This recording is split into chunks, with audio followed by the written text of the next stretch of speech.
Ora, boa tarde, bem-vindos a mais um webinar. Hoje aqui um webinar sobre técnicas de proteção.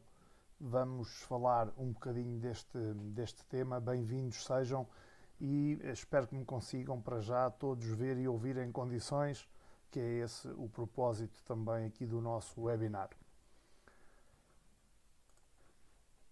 Então, técnicas de proteção, vamos falar de forma genérica primeiro e depois de forma mais específica. Todos, hoje em dia, queremos que os nossos computadores e os nossos sistemas sejam o mais seguro possível, mas nem sempre sabemos por onde é que podemos começar este processo, por onde é que podemos dar início a este processo de garantir os nossos sistemas o mais seguro e mais robustos possíveis. Nem sempre também sabemos em quem podemos confiar ou em que programas ou em que empresas, aplicações podemos confiar. Então é para isso também um bocadinho que fazemos o webinar de hoje, é precisamente para tentar desmistificar esta questão. E a primeira técnica ou a primeira questão que vamos falar aqui é a proteção contra o ransomware. Temos de ter noção de, ao falarmos em ransomware, uma das principais ferramentas que nós podemos usar para nos defendermos deste é o backup de dados. No que diz respeito à proteção de backup no nível do utilizador, existem soluções de armazenamento em cloud como o Dropbox, o OneDrive, o Google Drive, que são uma boa medida contra o ransomware. Se um documento estiver danificado, encriptado por um desses malwares no sistema local, existirá sempre uma versão anterior no serviço de cloud respectivo. Então, uma recomendação é que toda a informação que seja considerada importante e sensível seja encriptada antes do upload para os serviços de cloud. Em alternativa, também podemos usar discos externos que estejam offline e que apenas liguemos aos nossos sistemas de forma a garantir a efetiva proteção e a efetividade na proteção dos nossos ficheiros. Em termos de sistemas Windows, por exemplo, a Microsoft disponibiliza nas versões mais recentes um controle de acesso a pastas através de software autorizado apenas, e isso pode ser também uma boa ferramenta para nós podermos usar. O que é isto, o controle de acesso a pastas?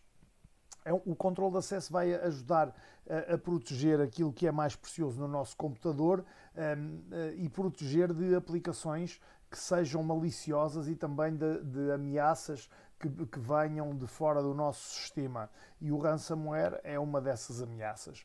O acesso a este tipo de pastas, quando é protegido, vai garantir que os dados sejam efetivamente protegidos e que haja uma verificação das aplicações no que diz respeito à sua fidedignidade, portanto, à sua origem fidedigna. Este controle de acesso a pastas é suportado em Windows Server a partir de 2019, portanto, Server 2019 e Server 2022, e também nas versões Windows para Desktop 10 e 11. Portanto, existe esta ferramenta, que é uma ferramenta que se chama controle de acesso a pastas e que nós podemos usar para nos protegermos também.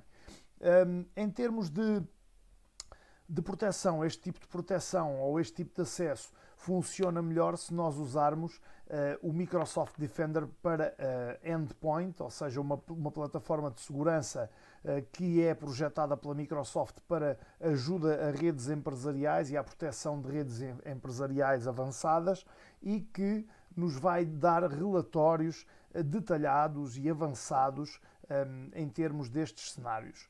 O Defender for Endpoint vai usar uma combinação de várias tecnologias que está já incorporada nestas versões do Windows mais recentes e nos serviços de armazenamento também em cloud da Microsoft, como o OneDrive. Então, o que é que ele vai ter?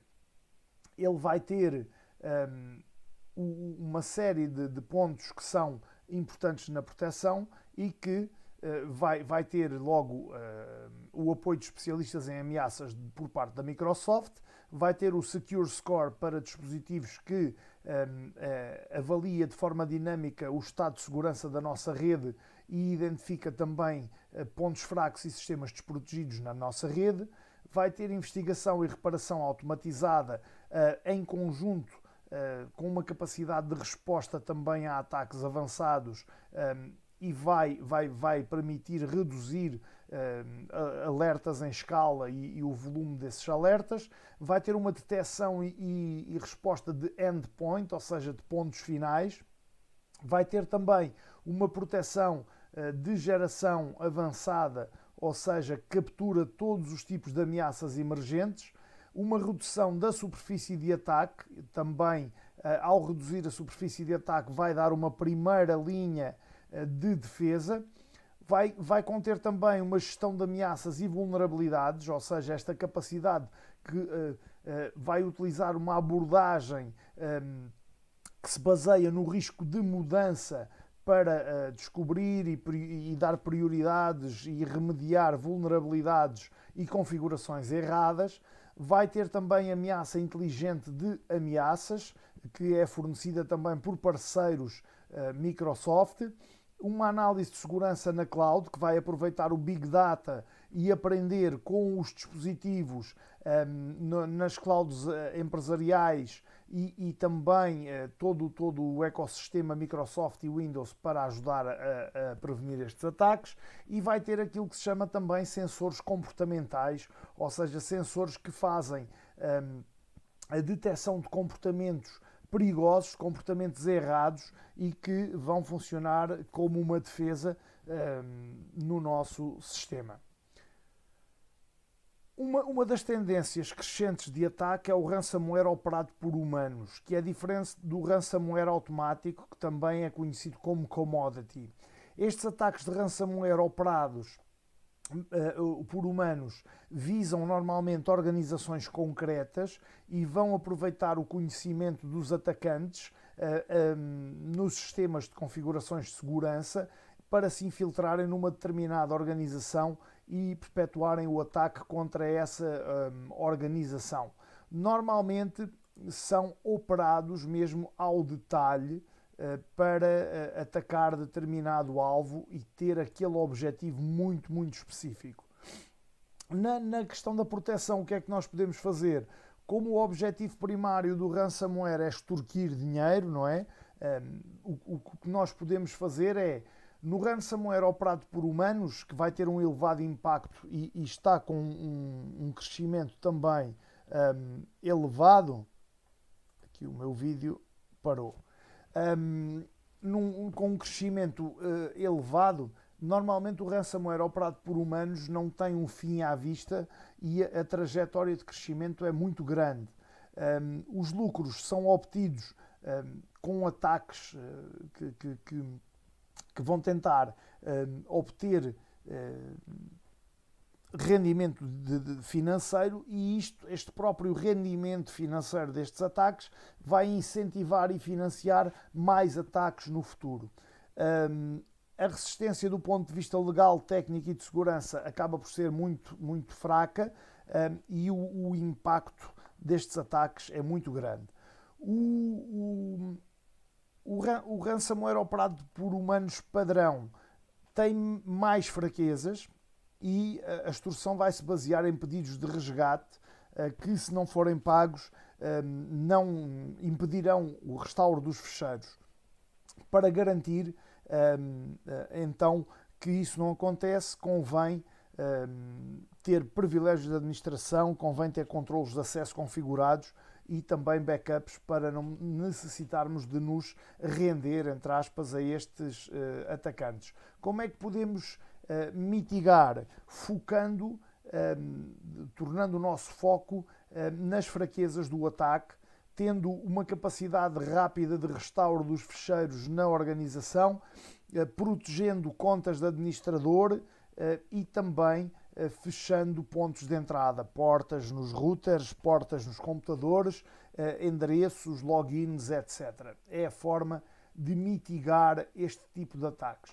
Normalmente os atacantes colocam umas expectativas de sucesso muito elevadas nos ataques de ransomware, mas estes ataques têm fraquezas e as fraquezas acabam por estar divididas em fases, 3 fases, que nós podemos também aproveitar para preparar a nossa infraestrutura explorando essas mesmas fraquezas. Então devemos preparar a nossa infraestrutura para que possa recuperar do ataque sem ter que pagar o resgate, criando backups atempadamente e que nos permitam restaurar os ficheiros com o mínimo de danos possível, limitar também o âmbito dos danos protegendo contas com privilégios e dificultar as entradas, removendo os riscos, ou seja, fechando portas, bloqueando IPs, usando softwares fidedignos, não facilitando a entrada dos hackers, dos atacantes na nossa rede. Eu vou abrir aí uma coisa no vosso ecrã. Este é um póster da Microsoft que proteja a sua organização do ransomware, e este póster explica em detalhe como é que o podemos fazer. Eu vou colocar aqui no vosso chat o link.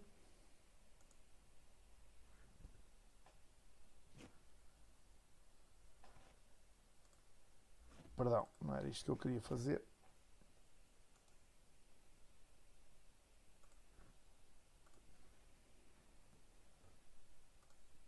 Colocar aí o link para download do PDF e depois podem baixar e estudá-lo com mais tempo.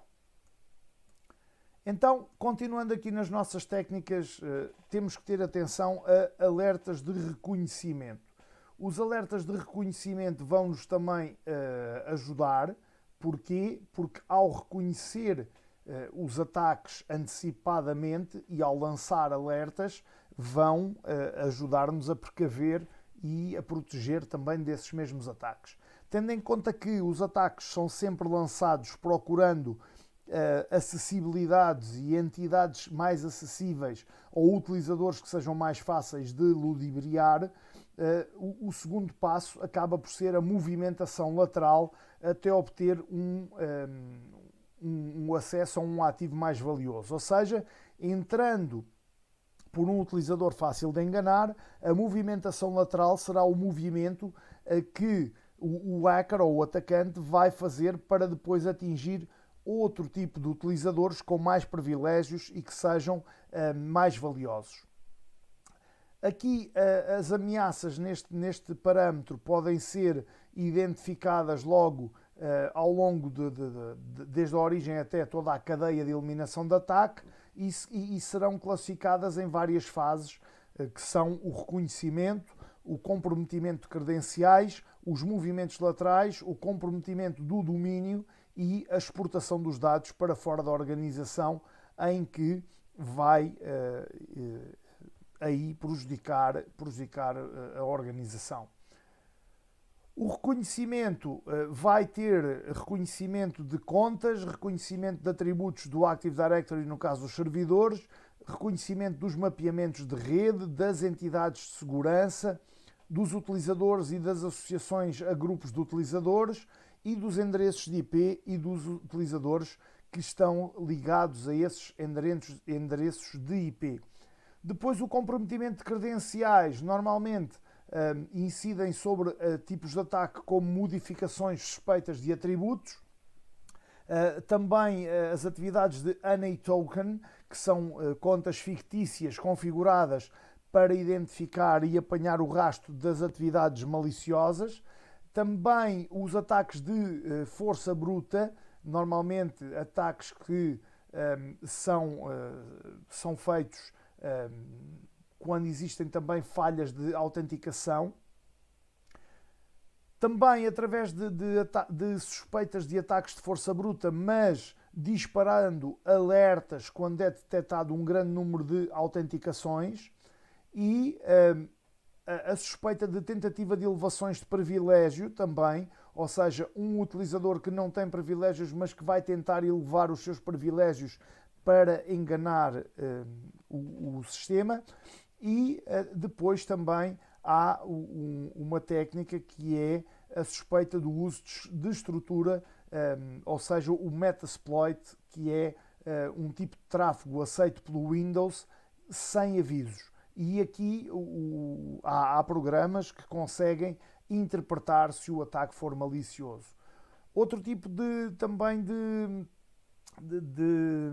causa de ataque que pode levar a esta causa são ligações VPN suspeitas, ou seja, os programas de proteção aprendem os comportamentos dos utilizadores VPN num determinado período de tempo, e se o comportamento desse utilizador se desviar daquele padrão, vai avisar o administrador de sistema que há aqui qualquer coisa que é suspeita.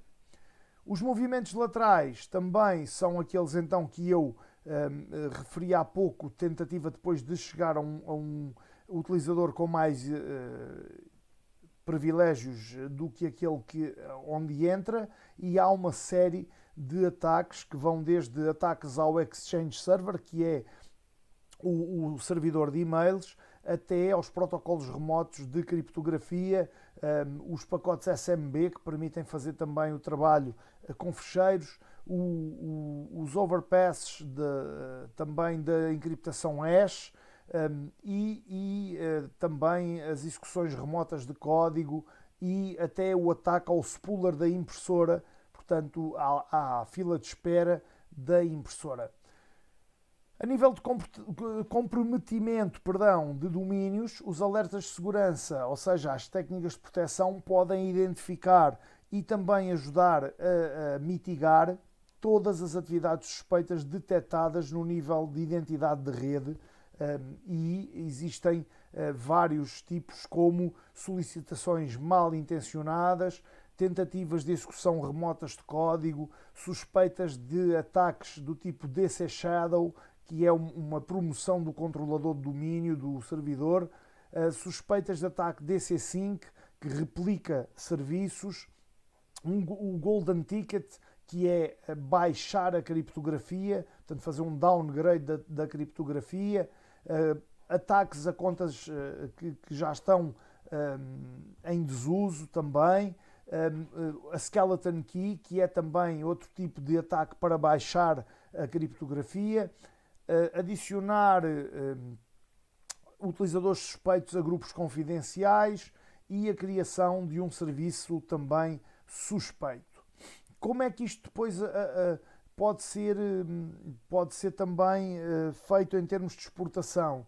Os principais ataques de exportação são a exportação de dados, a comunicação suspeita por DNS, e estes dois tipos são os mais reportados, os mais frequentemente reportados pela Microsoft no seu docs.microsoft.com, e se procurarem lá exportação de dados por SMB com a ID 2030 externa, ou a comunicação suspeita por DNS com a ID 2031 externa, vai-vos aparecer mais informação, mais documentação sobre isto. Em termos de privacidade e de técnica de proteção de privacidade, a solução VPN também é importante, porque a VPN vai aumentar a segurança e a privacidade.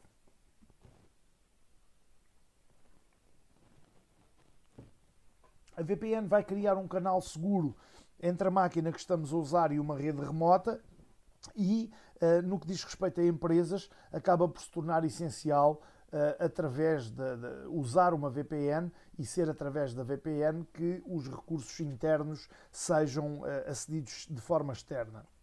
A nível pessoal, podemos também usar uma VPN para evitar que o nosso tráfego na internet seja monitorizado com tanta facilidade.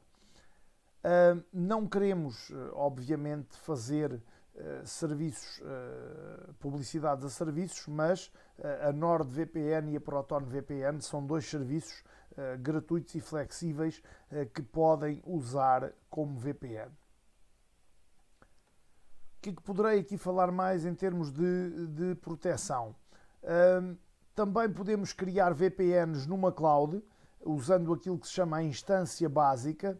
A instância básica pode ser usada no Lightsail e depois disso instalar o OpenVPN ou o WireGuard, que são duas aplicações também que serão de forma mais económica implementadas e que podem também garantir esta solução de forma económica. Tudo o que falei até agora tinha a ver com Windows e agora vou falar um bocadinho de sistemas Linux. Convém ter então num sistema, seja ele qual for, Windows ou Linux, várias camadas de proteção para que este seja o mais seguro possível. No entanto, quanto mais camadas de proteção, mais dispendiosa também a proteção se torna e às vezes até incomportável. Com muitas regras, muitas definições, por vezes ainda se encontram deficiências, ainda se encontram falhas na segurança. Em termos de Linux, aplicamos todos os critérios e fatores de proteção do Windows e de outros sistemas operativos, mas aqui aparece o utilizador root. O utilizador root, R-O-O-T, de raiz, é o utilizador principal de qualquer sistema de base Unix, que é o caso do Linux, e é o único que não tem a sua diretoria ou a sua pasta pessoal em home, mas sim em root. E vai ser atribuída a este utilizador uma password assim que o sistema é instalado. Quando houver a necessidade de um utilizador normal, digamos sem privilégios, recorrer à elevação de root, ele tem de usar o comando sudo. Isto faz com que seja muito mais difícil danificar com um utilizador normal um sistema Linux. Porquê? Porque o root tem poder ilimitado e temos de ter muita atenção. Devemos trabalhar em root apenas quando necessitamos de elevar os privilégios e não estar sempre em root, porque podemos correr mais riscos. Este utilizador tem a competência também de criar e gerir utilizadores e também grupos no sistema operativo Linux. As contas ficam guardadas na pasta etc passwd e os grupos em etc group. Cada utilizador vai ter associação a pelo menos um grupo, ou existe um grupo, digamos assim, que é o seu main group, o seu grupo principal, sendo que depois cada utilizador vai poder pertencer a vários grupos. Mas nunca esquecer que o root tem poderes ilimitados e por isso temos de ter alguma atenção. Outra forma técnica de proteção em Linux são as permissões e as propriedades dos ficheiros. Existem vários níveis de permissões de base Linux, normalmente o dono do ficheiro, o grupo do dono do ficheiro e outros utilizadores. Se usarmos bem esta questão das permissões, não vai haver grandes problemas. Para só explicar um bocadinho melhor aqui os donos e grupos de ficheiros, os comandos, existem comandos para trabalhar os donos e os grupos de ficheiros e não vou falar desses comandos, e comandos também para permissões especiais que vão trabalhar então aquilo que se chama o Set Owner User ID. Estas técnicas permitem proteger então também o sistema Linux. Também outra ferramenta importante é o StickyBit. O StickyBit que eu ainda falei aqui há uns tempos num webinar sobre ele, mas que acaba por existir para evitar apagar o conteúdo de pastas por utilizadores que não sejam o próprio. É um bit então que faz com que apenas o proprietário do ficheiro ou o utilizador root possam apagar ficheiros naquela pasta, desde que o StickyBit esteja ativo. Isto também é uma boa técnica de proteção em termos de Linux. Prevenção, importante, e para concluir, várias tarefas que são necessárias para garantir a eficácia da proteção.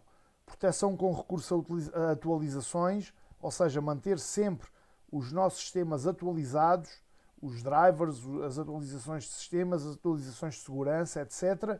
Backups sempre o mais atuais possível, reconfigurações de sistema operativo bem feitas, bem pensadas, bem a garantir que nada pode ser atacado por causa dessa reconfiguração, contas de utilizadores protegidas, dados protegidos e encriptados, tudo isto vai garantir-nos a eficácia da proteção. Falando aqui nas atualizações, alguns sistemas operativos têm a opção de instalação automática das atualizações. Eu não aconselho. Posso-vos dar um exemplo de um sistema operativo Android, de um telefone que eu tinha, que há uma semana, por causa de uma atualização, o telefone ficou completamente louco, só inicia e reinicia, não faz mais nada. Já tentei repor com um hard reset, já utilizei as ferramentas da marca para repor à fábrica e ele não faz nada. Porquê? Porque aquela atualização não era compatível a 100% com o modelo do meu telefone. Então, atenção, não façam as atualizações automáticas, mantenham-nas de forma manual, leiam bem o que é que essa atualização vai fazer e qual é a compatibilidade, com que modelos, com que versões, com que aparelhos, e então aí, se tudo for compatível e seguro, façam as atualizações. Mas garantam primeiro que as atualizações, em vez de vos ajudar, não vão ser inimigos. Provavelmente, Ruben, provavelmente. Em termos de contas de utilizadores, a manutenção de contas também é muito importante e também permite restringir ou permitir acessos a determinadas contas, e isso também nos garante ferramentas para proteção. Procedimentos de backups muito importantes, backups físicos, backups lógicos, backups na cloud. Estou já a repetir-me, mas é muito importante, e existem vários tipos de backups que são importantes. O completo, que guarda todos os fecheiros presentes numa unidade, o incremental, que vai fazer apenas backup dos fecheiros que foram criados ou modificados desde o último backup, e o diferencial, que vai copiar os fecheiros criados ou modificados desde o do último backup, mas não assinala os fecheiros que foram submetidos a esse mesmo backup. Então, estes são os 3 tipos de backups que podemos utilizar como técnica de proteção. Nunca se esqueçam. Sobre técnicas de proteção, era aquilo que tinha para vos trazer hoje. Não sei se têm mais alguma questão que queiram lançar aí no chat. Se não tiverem nada, despeço-me até quinta-feira. Com um forte abraço. Espero que tenham gostado mais este webinar. Para mim foi um prazer estar aqui convosco. Hoje o webinar foi bastante concorrido. Muito obrigado. Um forte abraço. O Gordinho está ali a perguntar como podemos gerir a questão das atualizações. É trabalho do gestor da rede, do administrador da rede, de Arlindo. A única maneira é fazer um plano e depois ir gerindo passo a passo, com bom senso e com organização. Obrigado então a todos. Até quinta-feira. Forte abraço, muita saúde, e cá estaremos com mais um tema.